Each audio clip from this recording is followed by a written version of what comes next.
Bonjour à tous et bienvenue à ce 28e épisode de l'Antichambre d'écho. Aujourd'hui, j'ai le grand honneur de recevoir le professeur Éric Latimer, qui est économiste de formation, chercheur au Centre de recherche Douglas et professeur titulaire au département de psychiatrie de McGill, ainsi que membre associé en épidémiologie et en biostatistique.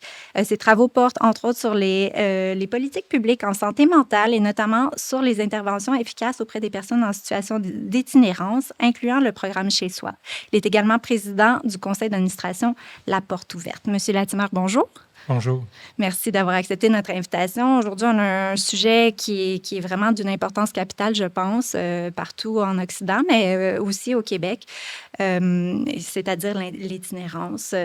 Peut-être dans la première partie, j'aimerais qu'on fasse un bref portrait de l'itinérance au Québec, essayer de comprendre comment l'itinérance a évolué.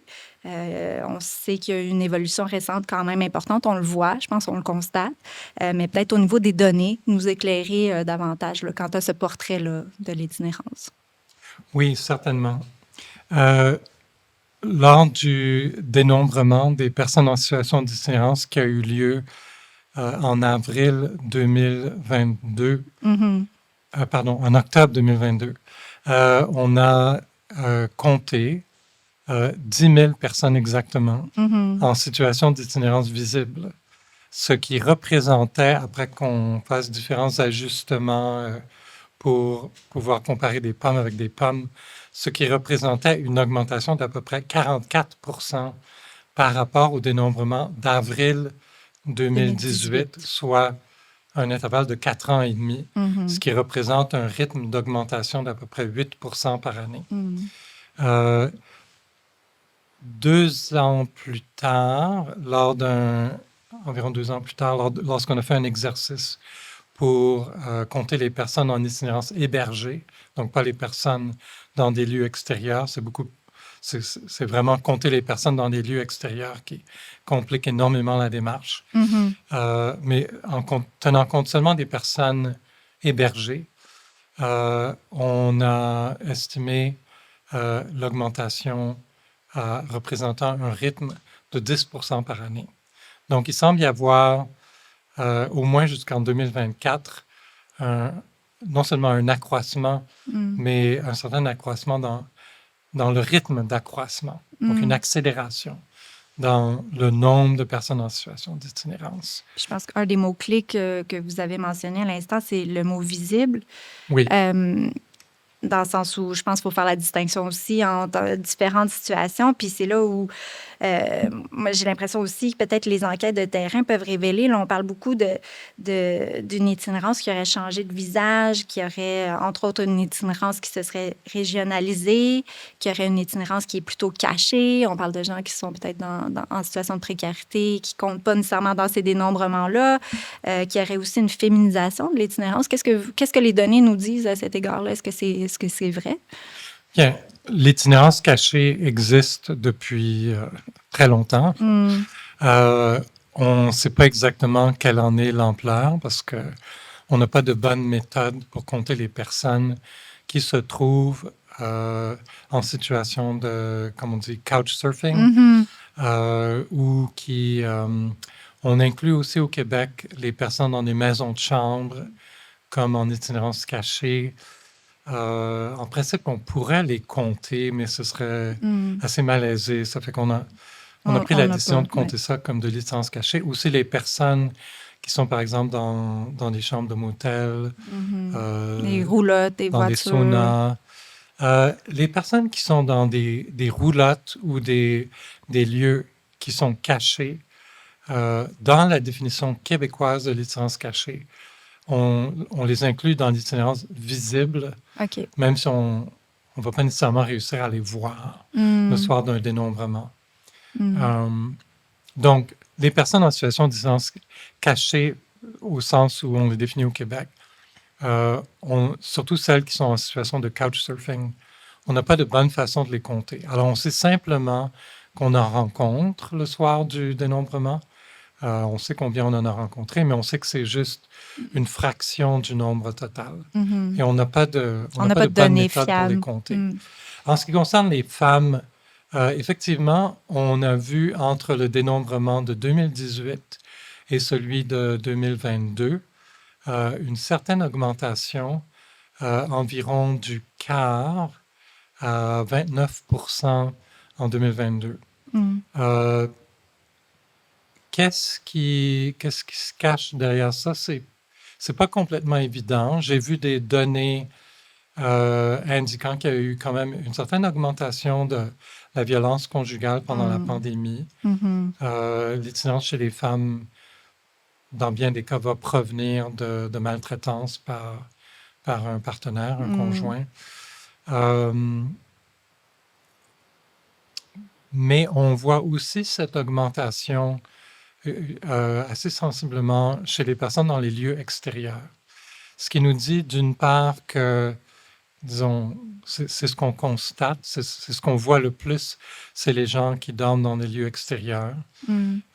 Et aussi que c'est réel, c'est pas juste un artefact des ressources où on a été rencontrer les personnes ou qu'on a convaincu de participer à l'exercice de dénombrement. Par Mhm. exemple, si on avait plus de ressources pour femmes euh, fuyant la violence conjugale, on pourrait observer une augmentation dans le nombre qui serait simplement due au fait que plus de ce type de ressources a décidé de participer à l'exercice. Mhm. Mais comme on le voit aussi dans la rue, ça nous dit qu'il y a quelque chose de réel. Mhm. Et d'ailleurs, je dois dire, j'habite à Verdun et je me promène souvent le long du fleuve. Et dans ces derniers mois, j'ai eu l'occasion de rencontrer deux femmes, une jeune, une plus âgée, qui dorment dans des tentes le long du fleuve, Mm. ou du moins dormaient à ce moment-là. Mm. Oui, donc il y a une féminisation, oui, les transcachés, on ne le sait pas.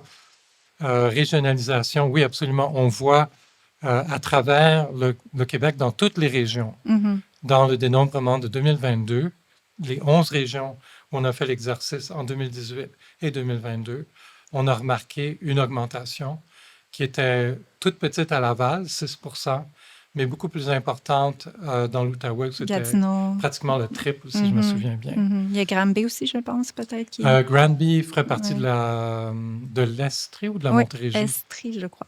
Oui, Estrie, oui. je ne me souviens pas du pourcentage pour OK, l'Estrie. OK. Montérégie, c'était assez substantiel, Mhm. Ben, on l'a vu, il y a eu aux quand même alentours de quelques 100%. drames à Longueuil aussi, là, récemment, quand on parlait de Oui, féminisation puis de oui, bébés et tout ça. Donc, oui, on le sait qu'on il y a un oui, peu partout maintenant. Donc, puis oui. le prochain dénombrement, je pense que c'est le terme que vous avez utilisé, on s'attend à voir les résultats quand? Puis est-ce que vous pensez que ce sera de nouveau une autre augmentation, selon vous? Euh, écoutez, je fais pas partie du Hmm. processus d'analyse des données. Je ne sais pas quand est-ce que les résultats vont sortir, mais l'intervalle, si je me souviens bien, était de à peu près exactement 11 mois la dernière fois, OK. puis 11 mois pour l'exercice de 2018. Donc, je m'attendrais à ce que ça sorte en mars Hmm. environ.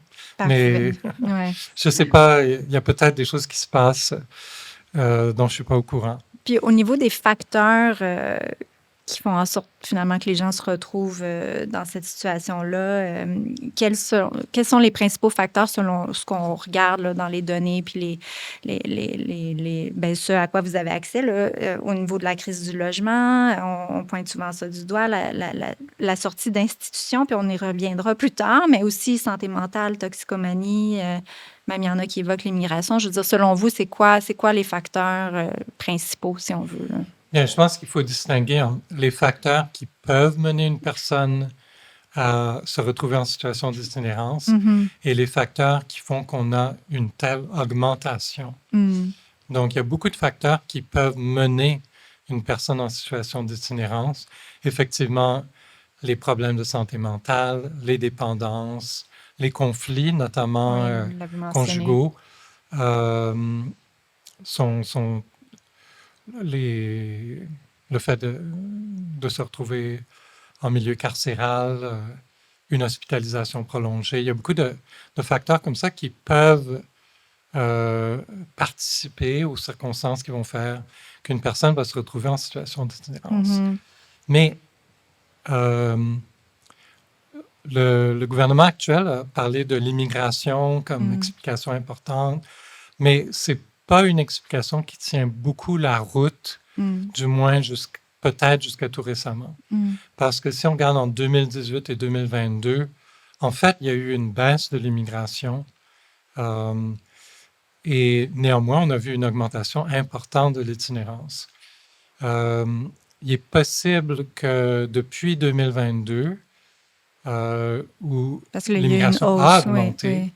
que peut-être, et les loyers ont connu une augmentation à un rythme relativement élevé depuis 2022, il est possible que moins de logements soient disponibles à cause de l'immigration, que ça contribue à la hausse des prix, donc que l'immigration joue un Un rôle rôle. plus récemment. Mais on n'a pas actuellement les données Hmm. pour l'affirmer, je dirais.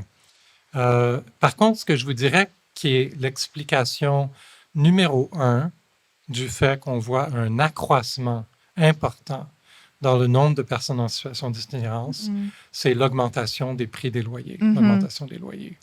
En fait, la réalité, c'est qu'il y a une partie assez importante de la population, malheureusement, qui vit en situation de pauvreté ou proche de la pauvreté, Précarité, qui ouais. est comme proche de ne pas pouvoir rejoindre les deux bouts, en quelque sorte. Même en cumulant les emplois, certains, c'est ça, hein, c'est ce qu'on voit, là, que les gens Oui, sont pas oui, loin d'un basculement, là, plusieurs. Ouais. exactement, exactement. Donc, il suffit de quelques malchances qui arrivent en même temps et là, la personne perd les pédales financièrement, n'est plus capable de couvrir son loyer et se retrouve en situation d'itinérance. Et de plus, le fait que les loyers sont maintenant élevés, surtout les loyers pour les appartements qui sont mis sur le marché.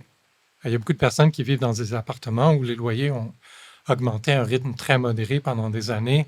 Le loyer est encore abordable Mais pour elles. il reste dans Pardon? ces appartements-là, hein. Mais ils restent dans ces Oui, oui. appartements-là. Oui. Oui. C'est précieux, On là. hésite, on Ouais. hésite à déménager dans ces circonstances-là. Mais là, quand une personne perd son logement puis veut en retrouver un, Oui. puis là, les nouveaux C'est là loyers sont qu'on. dans l'ordre de comme 1500, 2000 et plus par mois. Là, ça devient très difficile. Il y a des maisons de chambre, c'est moins cher, mais les conditions dans les maisons de chambre sont souvent épouvantables. Les gens. Donc, le nœud du problème actuellement, c'est vraiment du côté du logement. Puis c'est peut-être pour Oui, ça que, dans le oui, fond, puis là, c'est là qu'on arrive à la deuxième partie, là, c'est au niveau du logement d'abord. C'est une expression qu'on entend beaucoup quand on parle de solutions, peut-être qu'on veut apporter au problème d'itinérance. C'est présenté comme l'approche la plus efficace pour réduire l'itinérance chronique. Qu'est-ce qui fait que absolument. ce modèle-là performe mieux que d'autres approches? Bien, la première chose à dire à propos de cette approche, c'est qu'elle loge les gens. Alors, si on veut sortir les gens de l'itinérance, la chose la plus logique à faire, c'est de les loger Oui. dans des logements permanents, pas des logements transitoires. Donc ça, c'est très important. Mais il y a pas que ça. Il n'y a pas que les loger dans un logement permanent. Il y a aussi que on accompagne le processus de remise en logement, de retour en logement, d'un accompagnement adapté à la personne. Et ça, je pense que c'est très important de le comprendre aussi. Il y a eu pendant longtemps beaucoup de critiques de l'approche logement d'abord, dans le sens que bon, c'est one size fits all, solution mur à mur, ça ne tient pas compte des différences entre les gens. En fait, ce n'est pas vrai. Ce n'est pas vrai. C'est une approche qui se veut très adaptable aux besoins particuliers, aux préférences de chaque personne. Donc, on voit, par exemple, un type d'accompagnement qui a été expérimenté dans la grande étude At Home chez soi, dont je parlerai peut-être un peu plus loin, mais on utilisait des équipes de suivi intensif avec psychiatres, infirmières, pour des personnes avec troubles mentaux graves, suivis à long terme, donc livraison de médicaments à la maison, très adapté à une clientèle avec des troubles mentaux graves. On avait aussi, mais même cette clientèle-là, tout le monde n'est pas pareil. Non.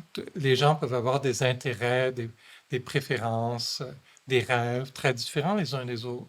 Pour certains, ça peut être reprendre contact avec des enfants, pouvoir les inviter chez soi. Pour d'autres, ça peut être euh, renouer avec des intérêts artistiques, rencontrer des amis. Ça peut être toutes sortes de choses dépendamment de la personne. Mhm. Et le but de l'équipe, c'est vraiment d'accompagner la personne vers la réalisation d'un mieux-être tel que la personne elle-même le définit. Mhm. Évidemment, il y a des limites. Si la personne, disons, son mieux-être implique, disons, des actes antisociaux, bon, on ne va pas l'accompagner là-dedans. Mhm. Mais dans la mesure où c'est des préférences très compréhensibles d'un être humain dans ces circonstances, bon, on va l'accompagner puis l'aider à Mhm. accomplir ces rêves-là. Euh, pour les personnes qui ont des problèmes de santé mentale moins importants, on a des équipes de soutien d'intensité variable qui, en fait, peuvent s'adapter à une grande variété de circonstances qui peuvent inclure ou non des problématiques de santé mentale importantes, qui peuvent inclure aussi des problèmes de dépendance, Mhm. où on va utiliser une approche de réduction des méfaits pour comme, négocier avec la personne pour que sa M- consommation ne cause pas trop de problèmes. Mais en même temps, pour avoir consulté les rapports sur cette initiative-là, oui, vous parlez de réduction des méfaits, mais il y a aussi une réduction de la consommation qu'on note là, avec ce programme-là. Je pense que c'était de l'ordre de 30 si je me souviens bien, mais vous pouvez me corriger, là, mais que les gens, une fois qu'ils sont dans l'initiative et tout, ça contribue à diminuer aussi la Ben, consommation. en fait la réalité, c'est qu'on n'a pas observé de façon très claire une réduction dans la consommation avec les données Ah non, OK. quantitatives. C'est ce que Non. j'avais cru Quand, lire entre les lignes qu'il y ça avait. dépend. Globalement, là, si on regarde peut-être je devrais dire deux mots là, sur le projet à Home chez soi. Oui, allez-y. C'était une vraiment très grosse étude financée par le gouvernement fédéral, Mhm, par l'entremise de la Commission de la santé mentale du Canada, qui s'est déroulée entre 2009 environ, 2009 et 2013, dans 5 villes canadiennes, Vancouver, Winnipeg, Toronto, Montréal et Moncton, en fait, pour représenter toutes les régions du mhm, Canada. Et c'était une étude expérimentale, c'est-à-dire on avait un groupe expérimental, un groupe témoin. En fait, dans toutes les villes à part Moncton, il y avait 2 études expérimentales menées de front. mhm, Une pour des personnes avec des troubles mentaux graves, avec une équipe de suivi intensif, avec psychiatres, infirmières, encore une fois, et une équipe logement qui aidait à trouver des logements, à s'assurer que les loyers étaient payés, etc. Et une autre étude expérimentale menée en parallèle pour des personnes avec des troubles mentaux et des troubles, disons, mhm, modérés, oui. avec une équipe de soutien d'intensité variable qui pouvait être issue du milieu communautaire ou institutionnel, Mhm, selon. En fait, à Montréal, on avait les 2 types d'équipes, institutionnelle et communautaire pour le niveau à besoins modérés. Et donc, on comparait sur un horizon d'environ 2 ans, 1 an et demi à 2 ans, qu'est-ce qui s'est passé avec les personnes qui ont été logées rapidement, puis qui ont reçu ce suivi plus ou moins intensif selon les besoins de la personne, mhm, avec les personnes qui recevaient les services habituels. Et donc, on a pu comparer sur plein de mesures les résultats entre les 2 groupes.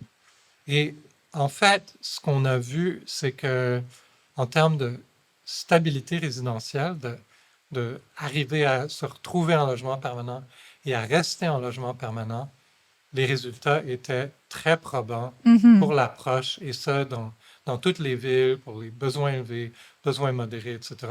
Il y avait Donc, le gain beaucoup notoire est en termes de stabilité, de stabilité d'abord. OK. résidentielle Mhm, qui augmentait rapidement.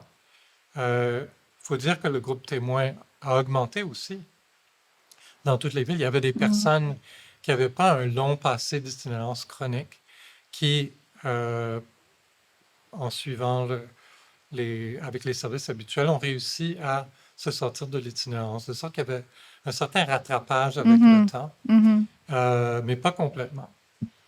Et quand on regardait les variables comme qualité de vie, Travail, je pense qu'il y avait aussi. Oui, fonctionnement, oui, tout c'est ça, ça.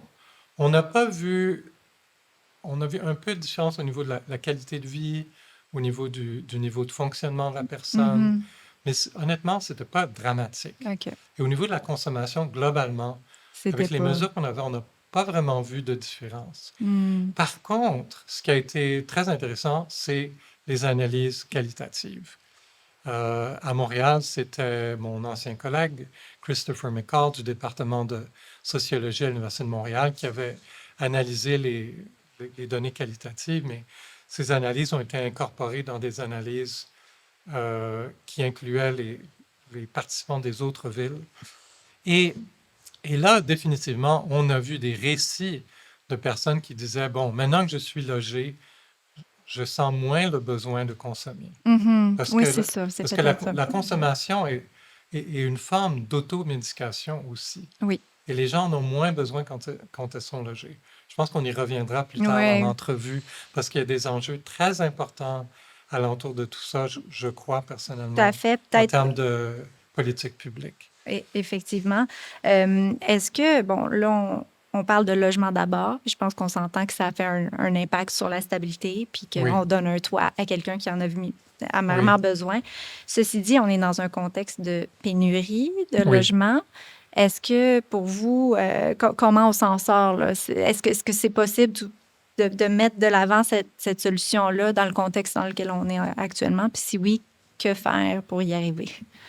C'est parfaitement possible d'appliquer l'approche logement d'abord dans le contexte actuel. Il y a plusieurs programmes de ce type au Québec actuellement. En fait, après, disons, je dirais que quand le projet a été introduit au Québec, il y a eu une levée de bouclier initiale, Hmm. une résistance à l'idée d'aller chercher des appartements sur le marché locatif privé. Mhm. Parce qu'en fait, C'est des logements qui sont existants, hein? c'est Ouais. généralement ce qui est fait dans l'approche logement d'abord, Mhm. parce que la plupart des personnes préfèrent être dans un bloc appartement ordinaire, Mhm. pas être étiqueté. Ah, j'habite là, ça veut dire que Sur j'ai le un modèle passé d'itinérance. HLM ou autre, là. Oui, Ouais. oui, oui, oui. Les gens généralement préfèrent, disons, pouvoir retrouver une identité de citoyenne ou Vie citoyen à normale. part entière, puis vivre comme n'importe qui Mhm. d'autre. Puis tout le monde n'a pas besoin de savoir à quoi ressemblait leur passé. Ils Mhm. peuvent dire bonjour à leur voisin sans que le voisin sache nécessairement qu'elle a vécu dans la rue dans le passé. Mhm. Donc, c'est ce que les gens préfèrent. Et, euh, et dans le cadre du projet chez soi, on a quand même trouvé 73, je pense que c'était 73 différents propriétaires à Montréal qui avaient contribué à loger 280 personnes en un relativement court laps de temps Mhm. sur le marché locatif privé, avec des suppléments au loyer que le projet offrait. Et ces suppléments au loyer faisaient en sorte que la personne ne payait que 25 ou 30 selon si le chauffage est inclus dans le loyer, de leurs revenus pour couvrir le loyer. Donc, Mhm. c'était relativement abordable pour les gens, surtout s'ils avaient comme contrainte sévère à l'emploi, puis un chèque plus élevé d'assistance sociale. Mhm. Euh, donc c'était parfaitement possible à cette époque-là de trouver plein de propriétaires. C'est sûr que maintenant, c'est plus difficile. Mhm. Euh, il y a, si on regarde dans les annonces, c'est pas difficile de trouver des appartements disponibles si on est prêt à payer 2000, 2500 par mois. Mhm. Mais c'est dans le marché là, plus bas de gamme là, que c'est moins évident parce qu'il y a beaucoup de gens qui ont des revenus plutôt faibles pour qui 2000 $ par mois, c'est comme trop. Mhm. Donc c'est là que c'est plus difficile. Néanmoins, euh, les programmes qui ont des agents logement qui vont chercher qu'est-ce qui est disponible et qui réussissent à entretenir de bonnes relations avec les propriétaires.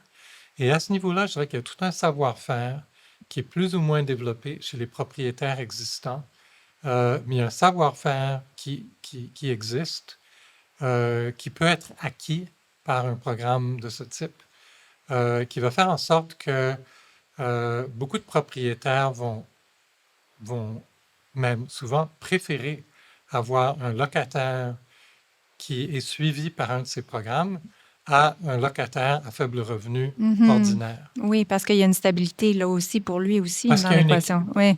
on lui garantit le paiement de son loyer. Dans bien des Mhm. cas, on va exiger de la personne, si elle veut participer au programme, que sa contribution au loyer soit prélevée de son chèque d'assistance sociale au début du mois et va Mhm. directement au propriétaire.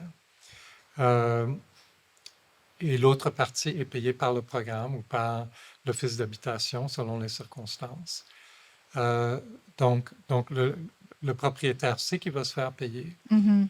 Et s'il y a des problèmes, il y a quelqu'un à qui appeler. Mhm. Puis il y a de l'accompagnement Il y a aussi, de là. Oui. l'accompagnement de la personne. Et même, ce qui arrive dans certains cas, c'est que il y a des personnes qui ont des problèmes de santé mentale, des problèmes de consommation, qui ne sont pas suivis par des Mhm. programmes de type logement d'abord, qu'on appelle Mhm. au Québec SRA, stabilité résidentielle avec accompagnement. Il va arriver que des propriétaires, quand il y a vraiment un programme qui a des bons agents en logement, une bonne équipe clinique, avec un locataire qui cause des difficultés, qui n'est pas suivi par le programme, va appeler le programme et dire, bon, j'ai ce locataire qui me pose toutes sortes de problèmes, X, Y, Z, pouvez-vous m'aider un peu? Mhm. Là, ça va faire partie d'entretenir une bonne relation avec le propriétaire, de l'aider un peu avec ça. Mhm. Donc, donc c'est possible de, même quand il y a moins d'appartements disponibles, de comme se faufiler Mhm. dans le nombre plus limité de possibilités qu'il y a. En créant des partenariats Oui, qui sont oui. solides. Mhm. Cela dit, c'est clair qu'il faudrait une plus grande offre de logements Pour tout le monde, à là, je bas pense, prix oui, en en général. général, oui. En général. Oui. Puis il y a plein de gens qui le disent Oui, actuellement. Oui. effectivement, je pense qu'il faut le répéter. Oui. Au niveau, on en a parlé quand même un peu, là, au niveau de la santé mentale, de la dépendance et du soutien communautaire là, qui est très important.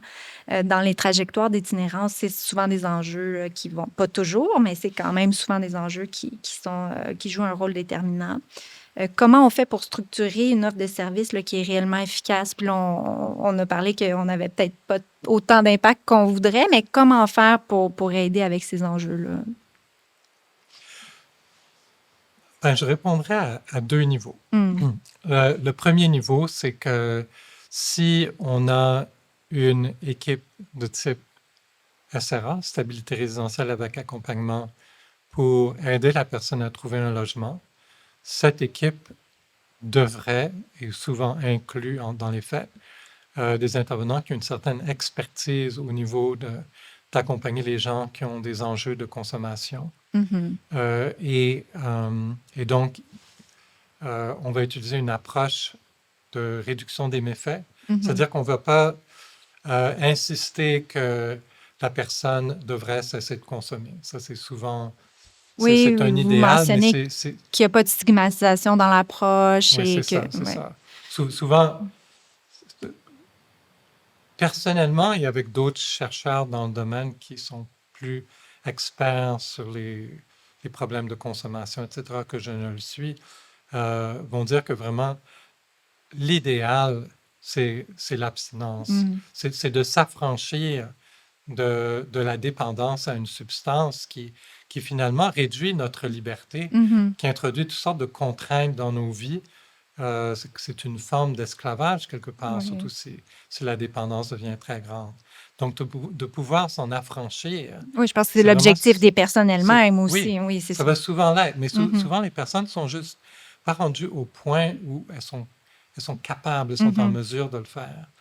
Euh, alors, en attendant, on peut quand même les accompagner, essayer de les garder en vie, Et protéger les autres prévenir des personnes aussi. surdoses, Oui. etc., en espérant qu'à un moment donné, il y a plein d'histoires comme ça, de gens qui, à un moment donné, se disent, même s'ils sont dans des situations vont dans des sites d'injection supervisés ou dans des programmes consommation d'alcool contrôlé. J'ai entendu des histoires comme ça à Ottawa, par exemple, euh, où les gens, après des années de consommation, vont arriver à un point, se dire, bon, OK, ça suffit, Mhm. j'arrête de consommer. Oui, parce que des Mais fois, on oppose les deux approches, mais enfin, je pense que ça prend les deux. Ça peut pas être que de la réduction des méfaits ou que de la valorisation de l'abstinence. Je pense qu'il faut que les deux cheminent en parallèle, d'une certaine manière, dans le sens où ouais, on attend que la personne soit prête, mais mais ultimement, c'est l'objectif. ma, ma compréhension, oui, c'est ça. C'est comme,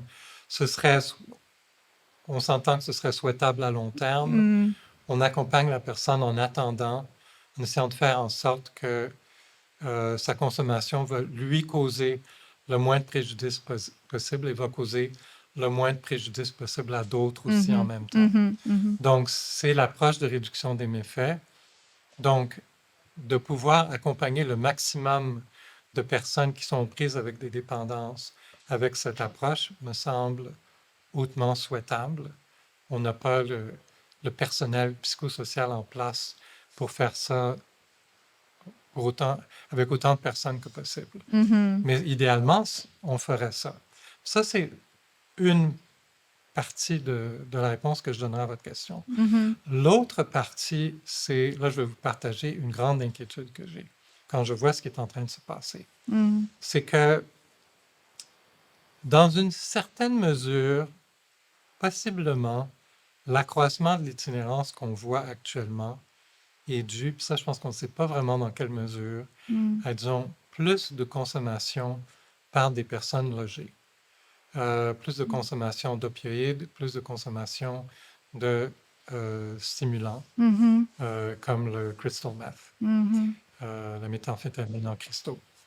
Euh, mais ce qui semble vraiment assez clair, c'est que quand les personnes se retrouvent en situation d'itinérance, qu'elles sont concentrées dans des ressources comme des refuges ou des campements, pardon, elles deviennent la cible de trafiquants de drogue. Donc, Et ça augmente le problème. ça augmente le Mm. problème. Ça semble.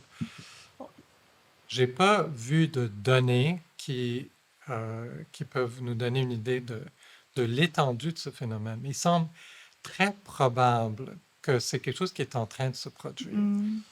Et si on regarde les effets des drogues, on a ces deux grandes classes de drogues, les opioïdes et les stimulants, les amphétamines. Mm. Les stimulants causent des comportements dangereux, Mhm. dangereux pour les autres souvent, dangereux pour la propriété. C'est problématique au niveau de la cohabitation. J'ai entendu plein d'histoires là-dessus. Mhm. Euh, mais de ce que je comprends, on cesse de consommer ces médicaments-là, ces drogues-là, et on revient à peu près à la normale. Mm. Par contre, les opioïdes, quand on a des surdoses qui ne mènent pas à un décès, très souvent, il y a une atteinte au cerveau parce qu'il y a une hypoxie et la partie du cerveau qui est affectée dépend de la fois où on l'utilise. Donc, Mm. avec le temps, on se cause des dommages cognitifs de plus en plus importants. Et ainsi, on se retrouve avec une population qui est cognitivement moins capable de fonctionner en logement autonome. Donc, l'approche logement d'abord, où on accompagne une personne vers un logement autonome et elle est par elle-même la plupart du temps, sauf au moins une fois par semaine quand un intervenant ou une intervenante vient la visiter, euh, n'est pas adéquate. La personne a Mm. besoin d'un soutien éventuellement qui devient un soutien 24/7. J'ai visité une ressource à Ottawa qui est associée à un organisme qui s'appelle Shepherds of Good Hope, qui offre ce genre de service 24/7 pour des gens dont les cerveaux sont Mm. trop endommagés pour pouvoir vivre de façon autonome, à qui on donne accès à des drogues plus sécuritaires. On contrôle Mm. quand même les drogues qu'on leur permet d'utiliser à l'intérieur de cette ressource. Euh, mais la perspective de voir, disons, un nombre grandissant de personnes dans notre population qui sont, euh, Dépendante. qui, qui sont, qui sont, qui sont dépendants de ce niveau de service, Mm. je trouve assez effrayant. Parce qu'évidemment, c'est assez coûteux Mhm. et on a beaucoup de besoins dans notre société. Oui. Et de laisser se passer ça sans intervenir à la hauteur du problème, là, pour moi, c'est un peu comme laisser un robinet ou une fuite couler dans son appartement qui est en train d'endommager le Mhm. plancher, puis là, ça va se propager à d'autres pièces, ça va causer des dommages encore et encore plus grands. Mhm. Quand on s'occupe d'un appartement ou d'une maison, on appelle le plombier Rapidement. Oui. rapidement. Et Oui. là, actuellement, je crois que le gouvernement ne se préoccupe pas suffisamment des conséquences à plus long terme de laisser ce problème de l'itinérance perdurer. S'amplifier. J'avoue que je suis un peu sous le choc parce que c'est vrai qu'on a beaucoup parlé dans les médias des surdoses mortelles et puis on comprend pourquoi. Mais ça, c'est comme nouveau pour moi. Là, enfin, je pense qu'il faut, vous faites bien d'en parler parce que il faut s'en préoccuper et agir rapidement. On a parlé des dépendances. Au niveau de la santé mentale, est-ce que, est-ce que vous... Puis là, c'est une question, je pense qu'aux États-Unis, il y a beaucoup de questions qui manquent de lits, entre autres, en santé mentale et que ça pourrait expliquer une partie de certains problèmes d'itinérance qu'ils ont. Est-ce que chez nous, on manque aussi de lits en santé mentale, selon vous, ou c'est pas un facteur? Euh, je devrais pouvoir être capable de répondre à cette question de façon plus euh, convaincue. J'avoue que j'ai de la difficulté à y répondre. Mm. Certainement, on a coupé dans le nombre de lits en santé mentale. Mhm. Et, euh, et certainement la perception, là, mon bureau est à l'hôpital Douglas, la perception est qu'il n'y a pas assez de lits, Mhm. que c'est difficile pour une personne qui se présente à l'urgence d'accéder à un lit. Souvent, les gens vont passer des jours à l'urgence, on va les laisser partir sans les hospitaliser. Mhm. Euh, D'un autre côté, est-ce qu'on a suffisamment exploité le potentiel de suivi à l'extérieur? Mm. Ça, je ne suis pas absolument certain de la réponse à cette question. C'est sûr que ce serait idéal, mais en même temps, j'ai l'impression que ça prendrait beaucoup de ressources pour pouvoir se permettre de dire, ben on va aller faire du suivi. C'est sûr que c'est Oui, optimal. Je pense que les gens oui, préfèrent ça nettement qu'à être à l'hôpital. Là. Personne n'aime ça être à l'hôpital. Mais en même oui. temps, je présume que ça demande peut-être plus de temps aussi, ou enfin, Euh, Plus de temps dans ben quel pour se sens? rendre chez les gens, donc plus de ressources, plus de. Mais c'est une Euh, présomption. c'est peut-être plus au niveau de, disons, du leadership local, Hmm. de La l'organisation, façon que, d'organiser les soins. Ouais. oui, oui, oui. Je crois il y a probablement plus de potentiel d'aller dans ce sens-là. On voit aussi chez les jeunes, on essaie d'intervenir plus tôt. Euh, je crois que, honnêtement, pour moi, il y a un certain flou alentour de cette question-là. Euh, Ce qui est clair, par contre, c'est que je dirais, il y a deux choses que je vois. Une, c'est que, disons, euh, c'est important d'offrir des bons services d'équipe de type suivi intensif, soutien d'intensité variable. Euh, Pendant longtemps, le gouvernement a eu des, des programmes de formateurs, formatrices pour aider les équipes sur le terrain à donner les meilleurs services de ce type possible. Mhm. Euh, donc, je pense qu'il y a probablement de la place à bonifier ça un peu plus. Euh, mais ce qui se passe en même temps, c'est que dans le passé, quand une personne avec des troubles mentaux graves était suivie par une équipe de suivi intensif, euh, l'équipe arrivait à trouver au moins une chambre dans une maison de chambre pour cette personne-là. Mhm. C'est rendu que j'ai entendu parler dans l'est de Montréal de personnes hors refuge qui ont des problèmes psychiatriques et qui sont suivis par des équipes de suivi intensif. Mm. Donc ça reflète un peu, disons, euh, justement la crise du logement. Mhm. Euh, oui. Euh, là, on parle d'hôpital et tout. Ça m'amène à ma prochaine question. Il y a une expression qui circule là, comme quoi certaines portes de sortie d'institutions deviennent finalement des portes d'entrée vers l'itinérance. Je pense qu'il y a des questions un peu dans les médias de la DPJ, justement, Mhm. les hôpitaux, les prisons. Euh, Quelle est l'ampleur de ce phénomène-là? Est-ce qu'il est réel d'abord? Et puis, si oui, comment y remédier?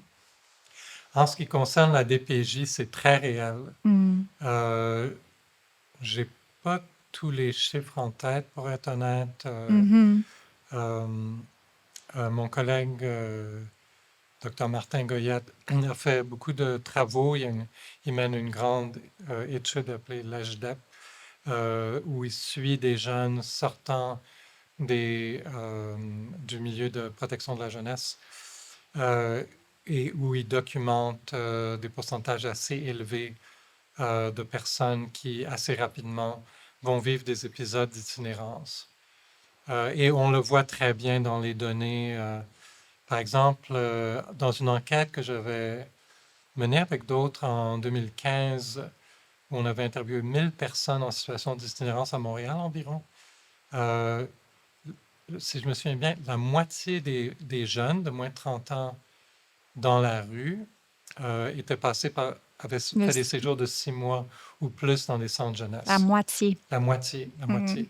C'est, c'est- à l'époque, euh, je croyais que c'était pas nécessairement à cause des centres jeunesse, que évidemment les jeunes qui vont dans les centres jeunesse ou dans le milieu de la protection de la jeunesse, clairement, euh, n'ont pas connu des circonstances idéales au début de leur vie. Donc, on peut comprendre que disons, le système de protection de la jeunesse Fait de son rame contre le mieux. courant, en Ouais, quelque bon. sorte, oui, Ouais. fasse de leur mieux pour aider la personne à être préparée à la vie adulte. Mais en y regardant de plus près ces dernières années, en parlant avec des gens sur le terrain, j'ai compris que malheureusement, c'est pas si simple que ça Mm. et que, en fait, c'est un système qui est conçu pour être un système de protection de la jeunesse Mhm. et qui est très orienté vers disons, le contrôle des jeunes, essayer essayer d'éviter les fugues et Mhm. faire en sorte que le jeune se rende jusqu'à l'âge de 18 ans, Mhm. mais avec vraiment, historiquement, peu d'attention prêtée à la réadaptation, à la préparation du jeune à la Mhm. vie en milieu extérieur. Et le gouvernement a quand même bonifié le programme qualification des jeunes. Il y a certains programmes, les auberges du cœur, etc., qui, qui accompagnent au moins une partie des jeunes Mhm. lorsqu'ils atteignent l'âge de 18 ans. Mais les efforts semblent être vraiment insuffisants et ça semble un domaine où il y aurait vraiment lieu de bonifier l'intervention. Oui, parce que, puis là, je parle comme maman, mais je veux dire, je pense qu'on constate aussi tout le monde que 18 ans aujourd'hui versus 18 ans il y a, je sais pas, 10, 20 50 ans, ans, c'est pas du tout la même chose. Et puis absolument. qu'avec le coût de la vie qui est très élevé, même les jeunes qui ont eu toutes les meilleures chances dans la vie, à Oui, 18 18 ans ans, sont s'ils se souvent retrouvent au cégep ou sont à pas l'université prêts du seuls, tout. on sent qu'il faut beaucoup les aider. Donc, Oui, je pense que totalement. c'est juste un constat que, puis même on voudrait dire, ben la situation ne devrait pas être comme ça, puis les jeunes de 18 ans devraient être plus débrouillards, sauf que la situation est ce qu'elle est, Oui, l'économie et toutes les circonstances, la façon dont ils ont été élevés aussi oui, contribue au fait qu'en fait, 18 ans, c'est ça, là, on n'est peut-être pas prêt nécessairement à voler nos propres ailes et sortir du nid là, indemne. exactement, exactement. On Oui, combine des carences affectives ou de l'abus en en plus, très c'est jeune ça. âge avec un système qui est plus orienté vers la protection que la préparation. Puis ensuite, avec, disons, dans bien des cas, le quasi-abandon du jeune. Il faut dire qu'il y a aussi des jeunes qui refusent les services à 18 ans, Mhm. qui sont tellement écœurés de ce qu'ils ont vécu Ils qu'ils ont hâte, là. Ouais, ouais. ils veulent qu'on les laisse tranquilles. Mais Mhm. ça aussi, quelque part, c'est un peu le reflet de ce qu'ils ont vécu. Je- Effectivement. c'est, c'est un enjeu difficile, puis Mais il y aurait je un crois coup que de barre à le donner. leadership du réseau est tout à fait au courant des difficultés, mais c'est juste, il n'y a pas tellement de ressources. Mhm. C'est vraiment, c'est difficile de changer des cultures, des façons de faire. Oui. En même temps, il n'y a pas de ressources, sauf que combien ça va coûter collectivement quand ces gens-là Oui, sont oui, dans la rue? oui, C'est là absolument. aussi où on se dit c'est peut-être mieux d'investir un peu plus tôt que de payer Oui, plus tard pour. oui, oui, oui. En ce qui concerne les prisons et les hospitalisations, c'est un peu différent Mhm. parce que les gens vont souvent aller à l'hôpital, en sortir, retourner à l'hôpital, en sortir. Même chose pour les prisons. C'est souvent des portes Porte tournantes. tournante. Ouais. Donc, souvent, les gens vont déjà être en situation de d'itinérance quand ils entrent dans ces Mhm. milieux-là. C'est pas comme les centres jeunesse Mhm. dans ce sens-là. Euh, mais il arrive que des gens fassent un premier séjour en prison ou à une première hospitalisation où ils entrent quand ils sont pas, ou peut-être pas le premier, mais ils entrent, ils sont pas en situation d'itinérance. Mhm. Puis là, ils perdent leur logement pendant leur séjour en institution. Ça arrive. Ouais. Euh, il y a actuellement une initiative qui est portée par le collectif québécois pour la prévention de l'itinérance qui cherche à définir quel pourrait être un cadre juridique qui contribuerait à ce qu'on prévienne mieux l'itinérance au Québec. Et un des domaines que ce groupe regarde, c'est justement ces transitions en quittant les institutions. Et Mhm. leur constat général, c'est qu'il faudrait que la personne soit rencontrée pendant qu'elle est encore en institution et reçoive un accompagnement au-delà de, du moment où elle quitte l'institution. Mhm. Et c'est un principe général qui peut s'appliquer dans les trois cas. Mhm. Euh, ça me semble faire énormément de sens. Il y a certainement disons, des connaissances spécialisées à avoir selon si on travaille avec des jeunes qui sortent de la protection de la jeunesse ou des personnes qui sont en milieu carcéral ou des personnes plus peut-être avec des problèmes de santé mentale. Mais le principe général me semble juste. Mhm. Je pense que ce qui est souvent là où le bas blesse, c'est la difficulté de pouvoir connecter la personne avec un logement qu'elle Mhm. va pouvoir se payer. Puis avoir les ressources au niveau du soutien psychosocial dont la personne a besoin. C'est là Je, qu'on revient au logement. on revient au logement, mais Oui. Oui. permettez-moi de faire une petite parenthèse Oui. justement sur le soutien psychosocial. Je dirais que il y a comme je disais, les besoins des personnes sont très différents les uns des autres. Ce qui va les réunir presque toutes, c'est qu'elles ont besoin d'un certain accompagnement. Mhm. Mais cet accompagnement peut durer, je dirais, peut varier plutôt, selon trois dimensions. Une, c'est la durée, l'autre, c'est l'intensité, et troisièmement, c'est la spécialisation.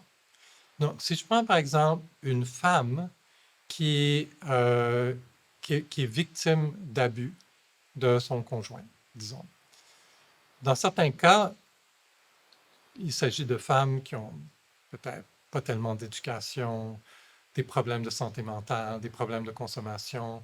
Ces personnes-là vont avoir besoin d'un suivi à plus long terme. Mhm. Mais il arrive aussi que des femmes qui ont certaines ressources, qui sont capables de travailler, qui travaillaient peut-être, euh, mais qui n'ont pas des hauts revenus.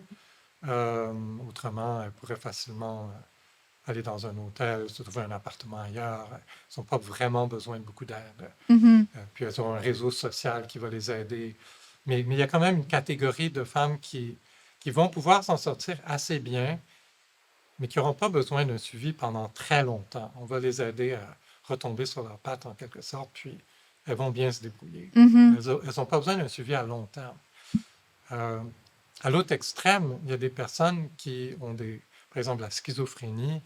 euh, Elles vont avoir besoin d'un certain accompagnement dans bien des cas, probablement toute leur vie, Mhm. qui pourra devenir plus léger avec le temps, on espère, mais c'est comme une condition chronique à long terme qui va faire que, dans bien des cas, elles auront besoin d'accompagnement à long terme. Donc, il y a la question de durée, il y a la question d'intensité. Encore une fois, les personnes avec des troubles mentaux graves, souvent ou des problèmes de dépendance importants, vont avoir besoin d'être vues plus d'une fois par semaine. Certaines auront besoin qu'on leur s'assure qu'elles prennent leurs médicaments, qu'on leur livre leurs médicaments tous les jours. Mhm. Donc là, c'est vraiment intense. Donc, d'autres, ça peut être beaucoup plus, une fois par semaine, peut-être avec le temps, une fois par mois, ça suffit. Donc, il y a l'intensité, puis il y a la spécialisation. Accompagner une personne, une femme victime de violence, ça demande une autre sorte d'expertise clinique qu'accompagner une personne inuit qui est arrivée à Montréal, puis qui essaie de se débattre dans le milieu urbain à Montréal, qu'une personne qui est passée par la protection de la jeunesse, etc., etc. Donc, il y a beaucoup de cas de figure qui vont demander un type d'expertise clinique différent. Mhm. Donc, mais c'est juste pour dire qu'il y a un besoin d'accompagnement. Et cet accompagnement peut être adapté de façon très, très flexible à la personne. Et je pense que ce- cette capacité d'adaptation existe dans une certaine mesure dans le réseau actuel, euh, mais on pourrait accroître le nombre d'équipes et disons, la capacité du système à accompagner dans tous ces genres de situations. Donc, peut-être sur un mot de la fin, si on Oui. veut s'orienter là, vers résolument, là, prendre ça à bras le corps, puis y aller avec une approche logement d'abord au Québec pour sortir les gens de la rue, qu'est-ce qu'on fait? Politiquement, qu'est-ce que ça prend? Ça prend de l'argent ou ça prend vraiment plus une direction? Qu'est-ce qui fait défaut? Je dirais qu'initialement, il faut être préparé à dépenser plus. Hmm. Ça, c'est une chose. Euh, et il faut être préparé à accélérer la construction de logements abordables,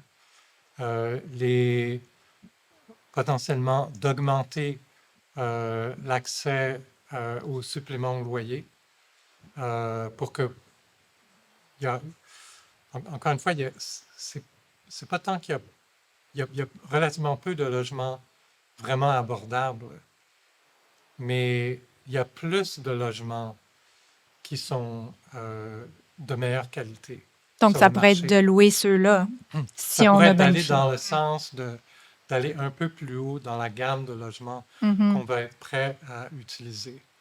Maintenant, il faut quand même faire attention faut quand même faire attention avec ce genre de mesures parce que il y a plusieurs études qui montrent que si on augmente le- les revenus des personnes pour qu'elles puissent se payer Ça va des logements augmenter plus pour tout le élevés, monde, là. oui, les loyers vont tendre à augmenter. Les propriétaires vont récupérer une partie de cet argent. La partie Hmm. varie selon les études et les circonstances, mais il y a de ça. Donc, il faut définitivement être aussi prêt à construire plus. Mhm. Si on regarde la Finlande, qui a réussi à réduire le nombre de personnes en situation de silence par habitant à un niveau à peu près un sixième de ce qu'il était au Québec lors du dénombrement de 2022, 20 sur 10 000 plutôt que 120 sur 10 000. Euh, la Finlande s'appuie substantiellement sur un parc important de logements hors marché, Hmm. qui représente 13 je crois bien que c'est tous les logements en Finlande. Donc, c'est quand même important. Et, euh, et, et, et ce qu'on me dit, c'est que bon, il y a une bonne partie de ces logements-là qui sont comme dispersés dans différents édifices. C'est pas juste des gros logements Des blocs, sociaux. oui. C'est majoritairement des logements dispersés, mais c'est comme des condos possédés par la Fondation Y ou des municipalités. La Fondation À Y même qui le est parc immobilier à ou même les le parc projets, ouais. immobilier. Mhm. Donc, on peut loger des personnes soit dans des complexes qui peuvent avoir... Je suis allé en Finlande, j'en ai vu, qui peuvent avoir comme 30 et quelques habitants, résidents, ça fonctionne très bien, ou qui peuvent être plus gros, aller jusqu'à 100 ou même plus que 100 unités. Mhm. On m'a dit que avoir une taille plus petite, c'est généralement plus facile à gérer. Euh, mais il y a aussi les gens qui sont plus dans des appartements dispersés. Et la Finlande ne s'appuie pas énormément sur son secteur privé, Mhm. où les loyers tendent à être, ils sont un peu plus chers. Euh, Quoiqu'ils ne sont pas si chers que ça. Ils ont réussi à contenir la hausse des loyers, ce qui fait que la pression sur les gens d'entrer en itinérance, parce que les loyers sont trop élevés, est quand même Et gardée moindre. à un niveau modéré. Puis ils ont beaucoup d'allocations logement offertes à la population générale. Mhm. Euh, donc, donc ça, il me semble qu'on devrait s'inspirer de ça. On voit que c'est une formule qui fonctionne en Finlande. Mhm. Donc, s'assurer qu'il y a plus que l'abordabilité des logements pour les personnes dont les revenus sont plus faibles soit augmentée. Mhm. Puis donc, il y a plusieurs mécanismes qu'on peut utiliser allant de, disons, réduire le loyer effectif à augmenter les logements. Il y a aussi beaucoup de mesures qui peuvent être prises au niveau de la prévention. Et encore une fois, le collectif québécois pour la prévention de l'itinérance travaille sur tout un ensemble de mesures complémentaires pour mieux accompagner les personnes qui entrent en milieu carcéral. Il y a un rapport à ce sujet-là. Pour mieux accompagner les personnes qui fuient la violence conjugale, il y a un autre rapport à ce sujet-là. Les maisons deuxième étape, ça a été dans les médias tout récemment. Mhm. Je travaille moi-même sur un rapport qui va sortir bientôt sur les personnes qui ont des troubles d'accumulation compulsive. Qu'est-ce qu'on peut faire pour prévenir l'itinérance chez ces personnes-là? Donc, il y a tout un ensemble de choses qui peuvent être faites au niveau de la prévention. Ça, je voudrais, c'est moins clair que le logement d'abord, Mhm. mais c'est quand même clair que le logement d'abord, ça nous aide à sortir les gens Oui. qui sont en itinérance chronique. Or là, on est en augmentation On est en constante, augmentation, donc donc il faut, oui, il faut également freiner, là. Oui, prévenir oui, oui. l'entrée dans l'itinérance Mhm. et aussi quand les gens entrent en itinérance, les aider à s'en sortir rapidement Mhm. pour qu'elles ne deviennent pas des personnes en situation d'itinérance Mhm. chronique. Mhm. Ça se fait dans une certaine mesure. Si on regarde les données des dénombrements, on voit que beaucoup de personnes, un jour donné, il y a beaucoup de personnes qui sont en situation d'itinérance depuis un relativement court laps de temps Mhm. et un nombre plus restreint qui sont en itinérance depuis 10 ans. Donc, c'est clair qu'il y a un certain phénomène de les gens entrent et s'en sortent. Euh, et d'ailleurs, une chose intéressante qu'on voit, c'est qu'il y a une plus grande proportion de femmes parmi les personnes qui sont en situation d'itinérance récemment. Donc, notre réseau semble plus capable, ou c'est peut-être une fonction des réseaux des femmes elles-mêmes, Mhm. d'aider une femme qui se retrouve en situation d'itinérance à s'en sortir que pour les hommes. Les hommes sont plus susceptibles de se retrouver en situation d'itinérance à long Chronique. terme et dans la rue en particulier. Mhm. Euh, donc voilà. Puis la dernière chose que je dirais, c'est qu'on a besoin de mieux coordonner les efforts. Ça, je pense que les gens le reconnaissent. Ma collègue à l'Université de Toronto, Alison Smith, qui est politicologue, qui s'intéresse beaucoup à l'itinérance, faisait ressortir dans une conférence récemment comme en comparaison avec des pays comme la Finlande, le Canada a un peu le désavantage d'avoir 3 paliers de gouvernement qui s'intéressent à l'itinérance, Mhm. tandis que dans ces pays-là, c'est plutôt 2. Euh, pardon. Euh, c'est clair, j'entends parler bon, des efforts qui se font au niveau municipal. Il y a quand même des bureaucraties à ce niveau-là. Maintenant, on a Santé Québec plus le ministère qui ont des équipes qui s'occupent de l'itinérance, puis Mhm. les équipes locales au niveau des CIS et des CIUS. Euh, et puis, on a le gouvernement fédéral qui finance encore certains programmes. Donc, on a aussi beaucoup privilégié l'action communautaire autonome. Émilie Nicolas parlait justement de cet enjeu dans le devoir ce matin. Et comme la loi 7, comme met en péril, disons, cette voie autonome du milieu communautaire. Mais il n'en reste pas moins qu'on a des organismes communautaires qui cherchent à... et je connais le milieu parce que je suis sur le CA d'un de ces organismes, qui cherchent quand même à agir de façon aussi autonome que possible, quoiqu'on est pas mal contraint par la nature du financement qui nous arrive, qui nous dit, bon, on veut que vous, avec ça, que vous financiez 45 lits, etc.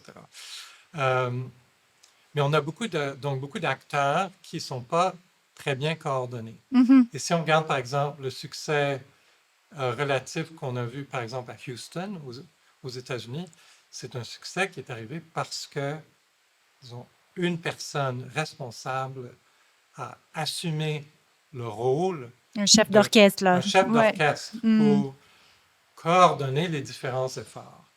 Et dans le contexte québécois, le palier clé, c'est pas le palier municipal, c'est pas le palier fédéral, c'est le palier provincial. Mhm. C'est le palier provincial qui contrôle le réseau de la santé, qui ultimement gère tout l'accompagnement, à peu près tout l'accompagnement qui se fait. Pas à 100%, mais presque tout l'accompagnement. Et qui a le plus les moyens de financer beaucoup de construction, en s'alliant avec le fédéral, définitivement, puis en travaillant avec le municipal aussi. Mais c'est lui le chef Mais d'orchestre. c'est Oui. beaucoup lui. Oui. Et à la conférence des États généraux de l'itinérance, il y a 2 un peu ans? plus d'un an, Ouais. à Québec, le maire de Québec, Bruno Marchand, disait dans son discours que c'était vraiment au premier ministre de s'emparer du dossier. Mm. Et je suis d'accord avec lui parce que l'itinérance interpelle plusieurs ministères. C'est un enjeu de logement, c'est un enjeu de santé, c'est un Tout à enjeu d'éducation aussi. Ça interpelle plusieurs ministères. On aurait vraiment besoin de comme un super ministre de l'itinérance Tout à qui fait. aurait, non seulement sur papier, mais aurait les leviers financiers et le pouvoir de faire en sorte que, disons, les efforts soient vraiment coordonnés vers l'atteinte d'un objectif de substantiellement réduire l'itinérance. C'est faisable. La Finlande Il l'a fait. l'a fait. La Norvège aussi a fait beaucoup de progrès. Mm. Quoique la Norvège est tellement riche que Oui. c'est plus facile pour eux, disons. Le Danemark a fait des progrès. Certaines villes américaines, en s'organisant, ont fait des progrès On peut le substantiels faire aussi. On peut le faire aussi.